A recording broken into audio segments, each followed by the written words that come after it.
اعوذ باللہ من الشیطان الرجیم بسم اللہ الرحمن الرحیم الف لام را كتاب أحكمت آياته ثم فصلت من لدن حكيم خبير ألا تعبدوا إلا الله إنني لكم منه نذير وبشير وأن استغفروا ربكم ثم توبوا إليه يمتعكم متاعا حسنا إلى أجل مسمى ويؤت كل ذي فضل فضله وإن تولوا فإني أخاف عليكم عذاب يوم كبير إلى الله مرجعكم وهو على كل شيء قدير ألا إنهم يثنون صدورهم ليستخفوا منه ألا حين يستغشون ثيابهم يعلم ما يسرون وما يعلنون إنه عليم بذات الصدور وما من دابة في الأرض إلا على الله رزقها ويعلم مستقرها ومستودعها كل في كتاب مبين وهو الذي خلق السماوات والأرض في 6 أيام وكان عرشه على الماء ليبلوكم أيكم أحسن عملا ولئن قلت إنكم مبعوثون من بعد الموت ليقولن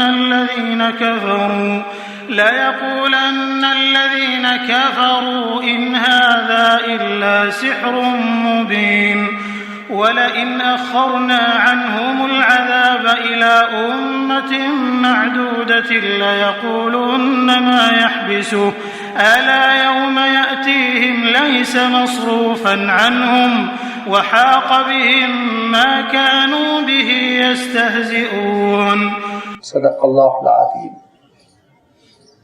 الحمد للہ رب العالمین والصلاة والسلام على سید المرسلین وعلى آلہ واصحابہ اجمعین اما بعد. سورہ ہود کا یہ پہلا رکوع ہے جس کی آپ کے سامنے تلاوت کی گئی. اس پہلے رکوع کی 8 آیتوں میں اللہ تعالیٰ نے جن مضامین کی جانب اشارہ فرمایا انشاءاللہ اس کی تفصیل آپ کے سامنے آئے گی، لیکن اس سے پہلے خود سورہ ہود کا ایک مختصر سا تعارف آپ کے سامنے آ جائے تو اس کے مضامین کو سمجھنا آسان ہوگا. سورہ ہود مکی سورت ہے. آپ صلی اللہ علیہ وسلم پر ہجرت سے پہلے نازل ہوئی، اور ہجرت سے پہلے جو نازل ہوئی تو بہت پہلے یہ نہیں نازل ہوئی بلکہ اس کے مضامین بتاتے ہیں کہ ہجرت سے کچھ ہی پہلے یہ سورت نازل ہوئی. اندازہ یہ ہے کہ نبوت کا 10واں یا 11واں سال چل رہا تھا، اور اس وقت کی بات ہے یہ جبکہ مخالفین کی مخالفت جڑ پکڑ چکی تھی. مشرکین مکہ قریش کے سردار آپ صلی اللہ علیہ وسلم کے خلاف محض آرائی میں جری ہو چکے تھے. لڑائی طول پکڑ چکی تھی. ایسا محسوس ہو رہا تھا کہ اب کسی نہ کسی کے حق پہ فیصلہ ہونا ہی ہے، اور ظاہری حالات کی بتلا رہے تھے کہ شاید یہ فیصلہ مشرکین مکہ کے حق میں ہو. وہ اپنی طاقت کے ذریعے سے، وہ اپنی بھیڑ بھاڑ کے ذریعے سے، وہ اپنی ان حربوں کے ذریعے سے، ان تدبیروں کے ذریعے سے جو غیر انسانی تکلیف دہ ایذا رسانی والی ہیں، ان ساری چیزوں کے ذریعے سے اب مسلمانوں کو دبا دیں گے، غالب آ جائیں گے، اور شاید مسلمان پنپ نہیں سکیں گے۔ بظاہر مورخ ایسا ہی دیکھ رہا تھا، حالات کچھ ایسے ہی نظر آ رہے تھے، لیکن سورہ ہود، سورہ یوسف، سورہ ابراہیم، یہ سورتوں کا تسلسل جو سورۃ المؤمنون تک ہے، 18ویں پارے کے اختتام تک، یہ سورتوں کا تسلسل یہ بتاتا ہے کہ اللہ تعالیٰ اس موقع پر مسلمانوں کو تسلی دیتے ہوئے، مسلمانوں کو ہمت افزائی کرتے ہوئے بتلا رہا تھا کہ یہ خدائی نظام کچھ اور ہے، یہ بات یاد رکھو۔ چنانچہ آپ دیکھیں گے سورہ ہود میں اور سورہ یوسف میں تو یہ حقیقت بہت نکھر کے آئے گی کہ اللہ تعالیٰ اپنے نبیوں کی کیسے تائید فرماتا ہے، اللہ تعالیٰ اپنے رسولوں کو کامیابی کی منزل تک کیسے دھیرے دھیرے پہنچاتا ہے۔ بظاہر حضرت یوسف علیہ السلام کے بچنے کی توقع نہیں تھی، ان کو تو کنویں میں ڈال دیا گیا تھا، ایک کم عمر سا لڑکا کنویں میں، اور ہزاروں سال پیشتر کی بات ہے، یہ موجودہ ترقی یافتہ دور کی بات نہیں تھی، ہزاروں سال پیشتر جنگل میں ایک ویران کنویں میں ایک لڑکے کو ڈال دیا گیا ہے، تو اس کے بچنے کا امکان ختم ہو چکا ہے۔ لیکن اللہ تعالیٰ کی شان یہ کہ اس بچے کو کنویں سے نکالتا ہے، محل میں پہنچا دیتا ہے، اور محل میں پہنچنے کے بعد سے پھر حالات کچھ ایسے ہوئے کہ وہاں سے حضرت یوسف علیہ السلام کو جیل میں ڈالا گیا، قید خانے میں، اور اس زمانے کا جیل موجودہ جیل سے بالکل مختلف تھا۔ اس زمانے میں کوئی ہیومن رائٹس والی تنظیم تھوڑی تھی جو جیل کا معائنہ کرتی اور وہاں پہ کون قصوروار ہے بے قصور ہے اس کی رپورٹ پیش کرتی، وہاں تو وہ بادشاہی نظام تھا جس کو سڑا دیا گیا۔ لیکن اللہ تعالیٰ حضرت یوسف علیہ السلام کو کس شان سے قید خانے سے نکالا، اور پھر اللہ تعالیٰ نے حکمرانی عنایت فرمائی، نبوت و رسالت ایسی کہ پورا ملک مصر قابو میں آیا۔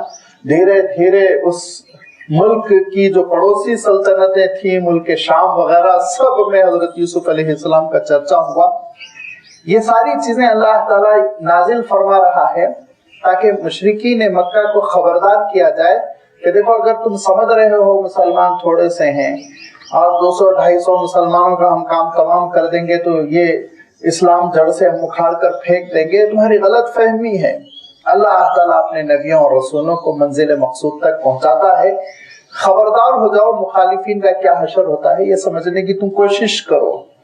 لہذا اسی حقیقت کو اللہ تعالیٰ نے سورہ یونس میں بھی بیان فرمایا، ان لہم قدم صدق، ارشاد فرمایا کہ دیکھو ان کے پیر جم کر رہیں گے، اور اسی کی تشریح کیسے پیر جمیں گے تاریخی اعتبار سے آپ دیکھیں گے سورہ ہود میں اللہ تعالیٰ بیان فرما رہا ہے۔ سورہ یونس کے اخیر میں فرمایا وَاتَّبِعْ مَا يُوحَىٰ إِلَيْكَ وَاصْبِرْ حَتَّىٰ يَحْكُمَ اللَّهُ وَهُوَ خَيْرُ الْحَاكِمِينَ۔ اے نبی آپ کا کام یہ ہے کہ جو وحی الہی آ رہی ہے اس کو آپ پکڑ لیں، تھام لیں، ثابت قدم رہیں یہاں تک کہ اللہ تعالیٰ فیصلہ کرے گا، وہ خیر الحاکمین، وہی بہترین فیصلہ کرنے والا ہے۔ سورہ ہود میں آپ دیکھیں گے اللہ تعالیٰ نے کیسے فیصلے کیے، حضرت ہود علیہ السلام کی تائید میں، حضرت صالح علیہ السلام کی تائید میں، حضرت شعیب علیہ السلام کی تائید میں، حضرت نوح علیہ السلام کی تائید میں، حضرت لوط علیہ السلام کی تائید میں، حضرت موسیٰ علیہ السلام کی تائید میں، یہ 6 نبیوں کا اللہ تعالیٰ نے تذکرہ فرمایا۔ ان کی تائید میں اللہ تعالیٰ نے کیسے فیصلے فرمائے، کیسے اللہ تعالیٰ کے فیصلے نافذ ہوئے، اور مخالفین کیسے ختم ہو گئے، کبھی کوئی شکار ہو گیا عذاب کا، کبھی کوئی مر مٹا، کبھی کوئی تباہ ہو گیا، کوئی ہلاک کر دیا گیا۔ یہ ساری چیزوں کا اللہ تعالیٰ اشارہ فرمائے گا، لیکن اس سے پہلے آپ دیکھیں گے 24 آیتیں ہیں جو تمہید کی ہیں۔ 24 آیتیں ایسی ہیں جس میں اللہ تعالیٰ نے تمہید بیان فرمائی، کیونکہ اصل چیز تو انسان کو دعوت دینا ہے، بلانا ہے سچائی کی طرف، حقیقت کی طرف، اس کی کامیابی کی طرف۔ چنانچہ اللہ تعالیٰ نے دعوت دینے والی باتیں پہلے ارشاد فرمائیں، پھر اس کے بعد سے آیت نمبر 25 سے آپ دیکھیں گے آیت نمبر 110 تک انبیاء علیہ الصلوۃ والتسلیم کے واقعات ہیں، اور حضرت موسیٰ علیہ السلام کے تذکرے پر یہ واقعات ختم ہوئے، اور اس میں اللہ تعالیٰ نے اپنے تائید کا اور دین کے غلبے کا اشارہ فرمایا۔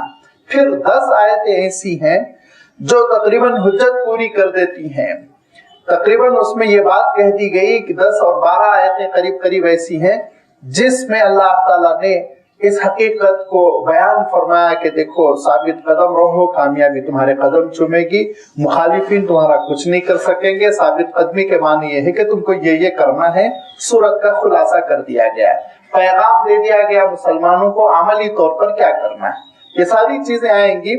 لیکن چونکہ یہ سورت نازل ہوئی تو اللہ کے رسول صلی اللہ علیہ وسلم سمجھ رہے تھے کہ اس سورت کا لب و لہجہ، سورہ یوسف کا لب و لہجہ، اور اس کے بعد کی جو صورتیں ہیں جو سورۃ المؤمنون تک یہ تسلسل چل پڑا، اس کا لب و لہجہ حجت پوری کرنے کا ہے، جس سے بات ختم کی جا رہی ہو۔ اب جیسے یہ کہا جا رہا ہے کہ اب زیادہ تم کو مہلت نہیں دی جائے گی، بس سمجھ لو یہ تمہاری کیفیت ہونے والی ہے۔ اسی لیے اللہ کے رسول صلی اللہ علیہ وسلم بہت تفکر فرمایا کرتے تھے۔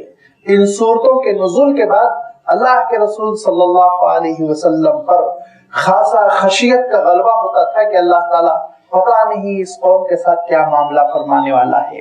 اتنا اللہ کے رسول صلی اللہ علیہ وسلم پر غلبہ ہوتا کہ آپ صلی اللہ علیہ وسلم کے چند بال سفید ہونے لگے۔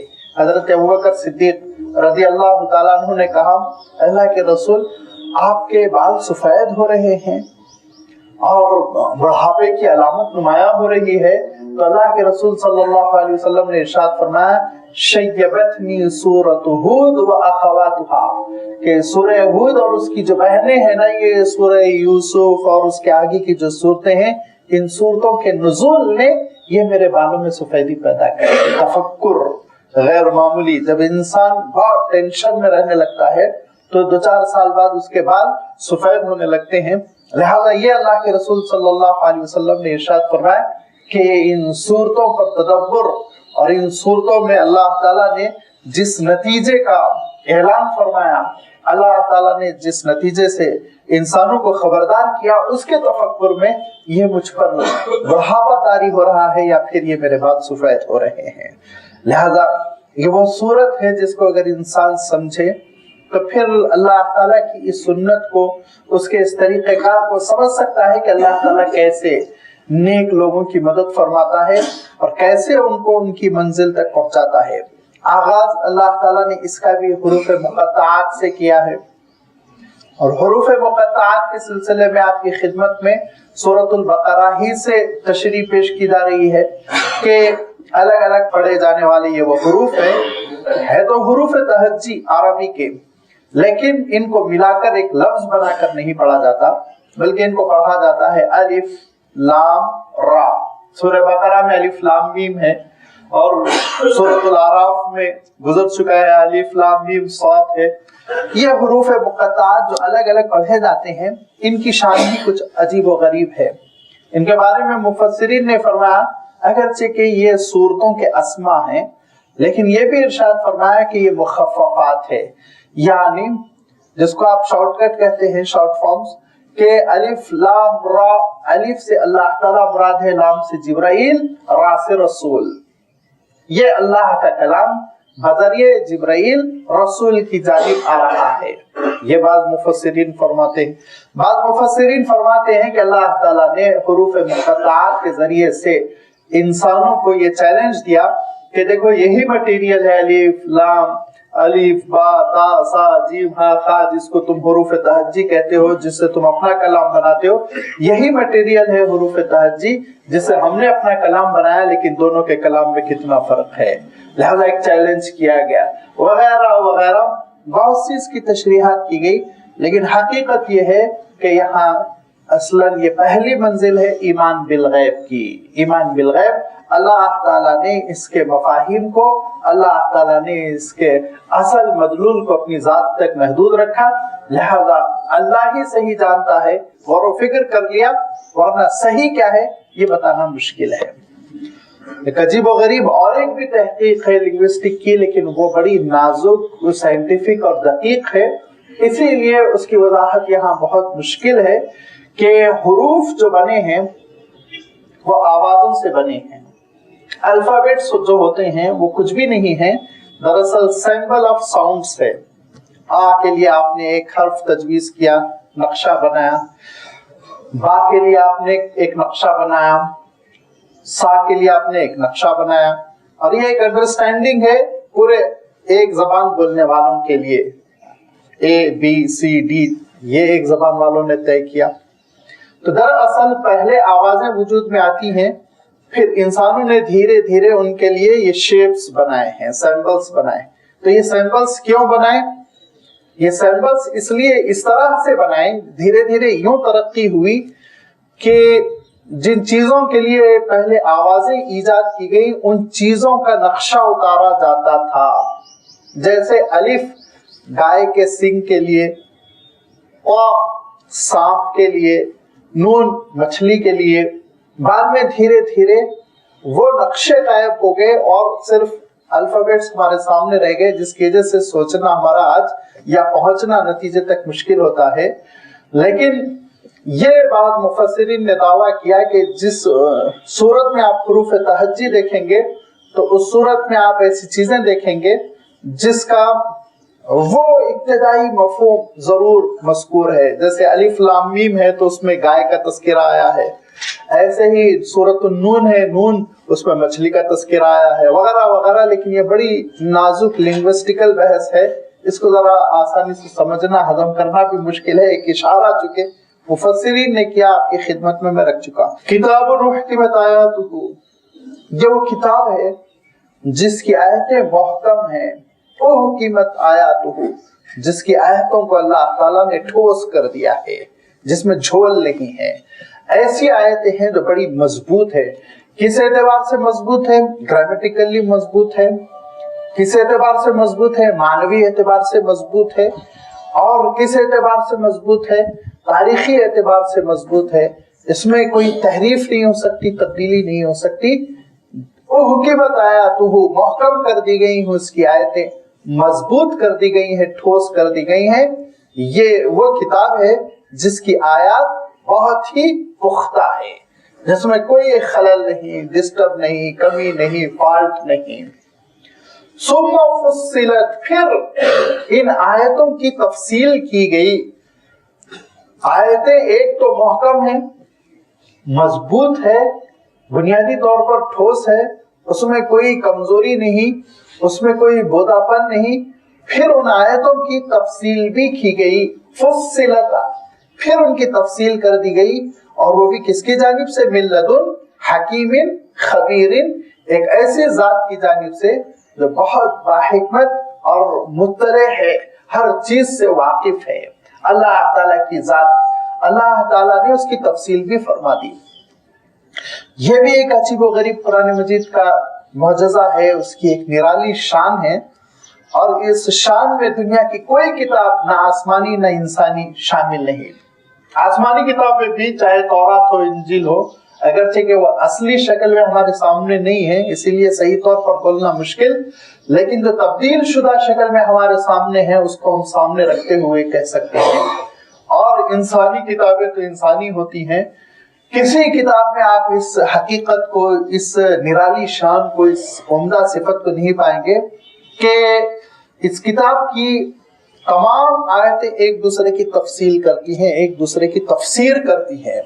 ایسے تفسیر کرتی کہ آپ بدل نہیں سکتے، کسی کا مفہوم غلط نہیں بیان کر سکتے اپنی جانب سے. جس کو عام طور پر آسان اصطلاح میں مفسرین نے فرمایا القرآن یفسر بعضہ بعضا. قرآن پاک کا معاملہ یہ ہے کہ اس کا ایک حصہ دوسرے حصے کی تفسیر کرتا ہے. یہ عجیب و غریب اللہ تعالیٰ کی شان ہے. اس کے لیے بہت گہرے مطالعے کی ضرورت ہوتی ہے. اس کے لیے قرآن مجید میں ڈوب جانے کی ضرورت ہوتی ہے اس کے لیے قرآن مجید میں لوگوں نے پوری پوری زندگی لگا دی مگر حق ادا نہیں ہو سکا. یہ اللہ تعالیٰ کا کلام ہے. ہر آنے والا پچھلے کے کام میں اضافہ کرتا چلا جا رہا ہے. لیکن آپ دیکھیں گے کہ ایک چیز بہت اختصار کے ساتھ ایک جگہ بیان کی گئی, دوسری جگہ اللہ تعالیٰ نے اس کی تفصیل فرما دی. گزشتہ درس میں یہ ایک حقیقت آئی تھی کہ جیسے ایمان ہے, ایک جگہ اللہ تعالیٰ نے ارشاد فرمایا یا ایھا الذین آمنوا آمنو, اے ایمان والو صحیح معنوں میں ایمان قبول کرو. اب ایمان کیا ہے؟ ایمان کیا ہے؟ اللہ تعالیٰ خود اس کی دوسری جگہ تشریح کرتا ہے. کیا ارشاد فرمایا اللہ تعالیٰ نے؟ آمن الرسول بما انزل من ربه والمؤمنون كل آمن بالله وملائكته والكتاب والنبيين ليس البر أن تولوا وجوهكم قبل المشرق والمغرب ولكن البر من آمن بالله وملائكته والكتاب والنبيين. کن چیزوں پر ایمان رکھا جائے گا؟ یہ پورے ایمان کی تشریح آپ کو دوسری آیتوں میں ملے گی. تو ایمان کی کوئی تشریح میں یا کوئی مفتی صاحب یا کوئی خطیب صاحب یا کوئی مفسر صاحب اپنی جانب سے کر دے, ممکن نہیں. لفظ ایمان کی تشریح جو ایک جگہ بہت مختصر انداز میں اللہ تعالیٰ نے بیان فرمایا, دوسرے مقام پر اللہ تعالیٰ زیادہ وضاحت کے ساتھ تشریح کر دیتا ہے. ایسی تشریح جو بہت ایتھنٹک ہوگی, لازمی بات ہے وہ قرآن پاک کی ہے. ایسی تشریح جو حرف اخیر ہوگی کیونکہ وہ خود اللہ تعالیٰ کے کلام کی ہے, ہرگز اور ناقص تبدیلی نہیں کر سکتا اس میں. یہ ارشاد فرمایا ثم فصلت, پھر اس کی آیتوں کی تفصیل کر دی گئی. اب کیسے تفصیل کر دی گئی آپ دیکھیے کہ اللہ تعالیٰ یہاں پر شروع میں بہت ہی اختصار کے ساتھ ایک بات ارشاد فرما رہا ہے کہ دیکھو استغفار کر لو تو تم کو کامیابی ملے گی, اور اگر استغفار توبہ نہیں کرو گے تو تم کو ناکامی کا سامنا کرنا پڑے گا. یہ بہت مختصر بات, دو جملوں میں اصولی بات. اس کے بعد سے آپ دیکھیں گے اللہ تعالیٰ نے تقریباً 100 آیتوں کے ذریعے سے اس حقیقت کی تفصیل کر دی. استغفار جن لوگوں نے کیا حضرت نوح علیہ السلام کے ساتھ, ان کو کیسے کامیابی ملی. جنہوں نے استغفار نہیں کیا پانی میں کیسے ڈوب گئے. حضرت ہود علیہ السلام پہ جنہوں نے ایمان قبول کیا, استغفار کر لیا, اپنی غلطیوں پر نادم ہو گئے, ایمان لے آئے, ان کو اللہ تعالیٰ نے کیسے کامیاب کیا. جو ضد پر اڑے رہے ان کو کیسے اللہ تعالیٰ نے عذاب کا شکار کر دیا. یہی حقیقت حضرت صالح علیہ السلام کے ماننے والوں کے ساتھ, یہی معاملہ حضرت شعیب علیہ السلام کی امت کا, یہی معاملہ فرعون کا ہوا. یہ سب کچھ اللہ تعالیٰ نے اب تفصیل کر دی. تو ایک کلیہ اختصار کے ساتھ بیان کیا گیا, اسی کی تفصیل آگے کر دی گئی. ارشاد فرمایا دیکھو اس کی آیتیں بڑی ٹھوس ہیں, مستحکم ہیں. ثم فصلت, پھر ان کی تفصیل کر دی گئی. ان کو ایسے کھول کھول کر بیان کر دیا گیا کہ شک و شبہ نہیں رہ جائے.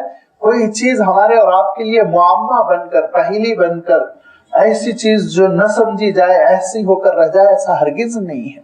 اللہ تعالیٰ نے ہر ضروری چیز کی تفصیل بیان فرما دی کیونکہ یہ کلام نازل ہو رہا ہے ایسی ذات کی جانب سے جو بہت حکمت اور بہت ہی علم والی ذات ہے. اللہ تعالیٰ کی ذات ہے. اللہ تعبدوا الا اللہ, پہلا اس کا ٹھوس مطالبہ وہ یہ کہ اللہ کے سوا کسی کی عبادت نہ ہو. اب آپ دیکھیں گے کہ عبادت خود ایک مختصر سا لفظ ہے. اب عبادت کیسے ہو اللہ تعالیٰ نے قرآن پاک میں کھول کر بیان کر دیا. بدنی عبادت کیسے ہوگی وہ بیان کر دیا گیا, مالی عبادت کیسے ہوگی وہ بیان کر دیا گیا, اور عبادت کا پورا مفہوم کیا ہے وہ اللہ تعالیٰ نے بیان فرمایا. لہذا یہاں تو ابھی بالکل خلاصہ ہے, اجمالی طور پر بیان ہے اللہ تعبدوا الا اللہ, اللہ کے سوا کسی کی عبادت نہ کرو. اننی, اے نبی آپ یہ کہہ دیجئے کہ بے شک میں, اننی لکم منہ نذیر و بشیر, تمہارے لیے اللہ تعالیٰ کی جانب سے نذیر بھی ہوں اور بشیر بھی ہوں. نذیر آگاہ کر دینے والا اور برے انجام سے مطلع کر دینے والا. اگر انسان بدعملی کرے تو کون سے برے عواقب ہے جو بھگتنا پڑے گا اس کی خبر دے دینے والا, اس کو نذیر کہتے ہیں. بشیر خوشخبری دینے والا. عمل کرو گے, پیروی کرو گے اور اللہ تعالیٰ کی بات مانو گے تو اللہ کی رحمتوں کی کیسے بارش ہوگی, کیسے اللہ تعالیٰ تم کو اپنی نعمتوں سے مالا مال کرے گا. یہ خوشخبری دینے والا, یہ دونوں صفتیں اللہ کے نبیوں اور رسولوں کی تھی, اور اللہ کے رسول حضرت محمد مصطفیٰ صلی اللہ علیہ وسلم میں تو بدرجہ عدم تھی. لہذا خلاصہ یہ ہے وَأَنِسْتَغْفِرُوا رَبَّكُمْ ثُمَّ تُوبُوا إِلَيْهِ. پہلی بات تو یہ کہ استغفار کرو اپنے پروردگار سے، ثُمَّ تُوبُوا إِلَيْهِ، پھر اسی کی طرف لوٹ پڑو. استغفارہ کے معنی ہوتے ہیں گناہوں سے بخشش مانگنا، گناہوں کی معافی مانگنا، یہ ہے استغفار. روزمرہ کی زندگی میں ہم یہ لفظ استعمال کرتے ہیں. اور توبہ کے معنی ہوتے ہیں لوٹنا، یعنی گناہوں سے اللہ تعالیٰ کی طرف لوٹ پڑنا، گناہوں سے اللہ تعالیٰ کی طرف معافی مانگتے ہوئے لوٹ پڑنا، یہ ہے توبہ کا مفہوم. یہاں پہ اللہ تعالیٰ نے اور بھی کئی مقامات پر اللہ تعالیٰ نے ان دونوں لفظوں کو ایک ساتھ جمع کیا، اور جب ایک ساتھ جمع ہوتے ہیں تو اس میں ایک خوبصورتی کے ساتھ فرق پیدا ہو جاتا ہے، لطیف سا فرق. وہ فرق یہ ہوتا ہے کہ استغفار کے معنی یہاں یہ ہوتے ہیں کہ جو گناہ جن سے انسان خود مطلع نہیں ہے، واقف نہیں ہے، ناواقفیت میں جو گناہ اس سے سرزد ہو گئے، جس کا اس پہ علم نہیں ہے، وہ نہیں جانتا خاص طور پر یہ گناہ ہوئے، ان پر وہ نادم ہو، ان پر وہ شرمندہ ہوتا رہے، ان پر استغفار کرتا رہے، اللہ تعالیٰ سے معافی مانگتا رہے. یہ ہے استغفار کی خصوصیت یا استغفار کا حاصل. اور توبہ کا حاصل یہ ہے کہ جو گناہ جان رہا ہے، سمجھ رہا ہے، اس کو معلوم ہے یہ گناہ میں کر چکا ہوں، وہ جانتا ہے، وہ نہیں بھولا کہ یہ گناہ اس سے ہوا. گناہ ایسا گناہ متعین طور پر اس کو معلوم ہے. کسی شخص نے مثلا کسی کی دولت لوٹ لی، اب اس کو معلوم ہے میں نے یہ لوٹا تھا. کسی شخص نے مثلا کسی کو گالی دے دی، کسی شخص نے مثلا کوئی بے حیائی کا ارتکاب کر دیا اور یہ گناہوں سے وہ واقف ہے، تو ایسے گناہوں کو متعین کر کے اللہ تعالیٰ سے معافی مانگنا یہ توبہ ہے. گناہ جب سرزد ہوتے ہیں تو پھر توبہ واجب ہو جاتی ہے. گناہ کبیرہ بغیر توبہ کے اللہ تعالیٰ معاف نہیں فرماتا. گناہ کبیرہ پر توبہ کرنا انسان کی ذمہ داری ہو جاتی ہے. اور آپ جانتے ہیں سچی توبہ کے سلسلے میں بار بار یہ بات آپ کی خدمت میں پیش کی جا چکی ہے کہ اس کی 3 شرطیں ہیں. نمبر 1 یہ کہ گناہ پر بہت نادم ہو، اتنا نادم ہو کہ اس کی ندامت کی گواہی اس کے آنکھوں سے نکلتے ہوئے آنسو دے. نمبر 2 گناہ نہ کرنے کا عزم ہو، آئندہ میں نہیں کروں گا، پوری طرح وہ ارادہ کر لے. یہ نہیں موقع مل جائے تو پھر کر لیں گے، پھر اس کے بعد توبہ کر لیں گے، نہیں، صدق دل کے ساتھ یہ انسان تہیا کر لے کہ آئندہ یہ گناہ نہیں ہوگا. اور نمبر 3 یہ کہ اس گناہ کا جو فائدہ ہو رہا ہے وہ فائدے سے وڈرا ہو جائے. یہ نہیں توبہ بھی چلتی رہے اور گناہ سے جو فائدے ہو رہے ہیں وہ فائدے بھی حاصل کرتا رہے. مثلا سود آ رہا ہے، کھاتے جا رہے ہیں، توبہ کرتے جا رہے ہیں، نعوذ باللہ، یہ توبہ تھوڑی قبول ہوگی. توبہ کے معنی یہ کہ اب اس فائدے سے وڈرا ہو جائیں، توبہ کر چکے ہیں لہذا اب اس کو ہاتھ نہیں لگائیں گے، ہو گیا قصہ ختم. یہاں تک کہ یہ کہا گیا کہ اگر کسی انسان کا حق ہے تو کوشش کرے اس انسان تک پہنچ کے اس کا حق اس کو دے دے، اور اگر نہیں ہو سکتا تو خیر خیرات کر کے اللہ تعالیٰ سے معافی مانگ لے. یہ تو ہے توبہ. لیکن استغفار کا معاملہ یہ ہے کہ کیا کیا انسان سے ہوا ہے انسان خود واقف نہیں. کہاں کہاں غلطیاں ہو گئیں، کہاں کہاں اللہ تعالیٰ کے حقوق میں کوتاہی ہوئی، کہاں کہاں بندوں کے حقوق میں کوتاہی ہوئی، کہاں کہاں بے عملی ہوئی، کہاں کہاں بے راہ روی ہوئی، انسان خود واقف نہیں. لہذا ہمیشہ اللہ تعالیٰ سے استغفار کرتا رہے، اتنا کرتا رہے کہ اللہ کے رسول صلی اللہ علیہ وسلم ارشاد فرماتے تھے میں تو 70 مرتبہ استغفار کرتا ہوں. کبھی ارشاد فرماتے تھے لوگوں میں 100 مرتبہ استغفار کرتا ہوں، تم بھی استغفار کا اہتمام کرو. اتنا اللہ کے رسول صلی اللہ علیہ وسلم استغفار فرماتے تھے کہ نماز سے فارغ ہوئے سلام پھیرنے کے ساتھ جو پہلا لفظ اللہ کے رسول صلی اللہ علیہ وسلم کے منہ مبارک سے نکلتا وہ یہ استغفر اللہ استغفر اللہ استغفر اللہ الذی لا الہ الا هو الحی القیوم واتوب الیہ. اب آپ سوچئے نماز کے بعد استغفار کیا معنی؟ نماز پڑھی، نبی اللہ کو خوش کرنے کے لیے اس کے دربار میں کھڑے ہوئے. اللہ کے رسول صلی اللہ علیہ وسلم نے اپنے اس استغفار سے ہم کو جو میسج دیا، پیغام دیا وہ یہ کہ نماز میں پتہ نہیں تم نے کیا کیا کوتاہیاں کر دی،